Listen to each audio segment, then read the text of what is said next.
Mix చేసుకున్నాక కొంచెం అల్లం వెల్లుల్లి పేస్ట్ వేసానండి.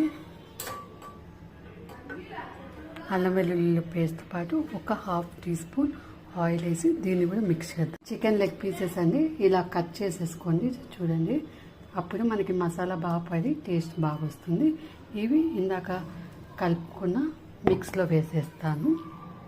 4 పీసెస్ వేస్తాను. ఇలా కలుపుకోవాలని మనం ఎక్కడైతే ఘాట్లు పెట్టామో దానికి కూడా మసాలా బాగా పట్టేటట్లు కలిపి మినిమం 1 అవర్ ఫ్రీజర్లో పెట్టండి. ఓవర్ నైట్ ఫ్రీజర్లో పెడితే ఇంకా టేస్ట్ ఉంటుంది. ఇప్పుడు చికెన్ ఎయిర్ ఫ్రైయర్లో పెడుతున్నానండి. ఎంత మ్యాగ్నేట్ చేస్తే మనకి అంత బాగుంటుంది. ఏమన్నా ఇలా ఉంటే ఇలా మ్యాగ్నేట్ చేసేయండి. ఇదిగోండి 1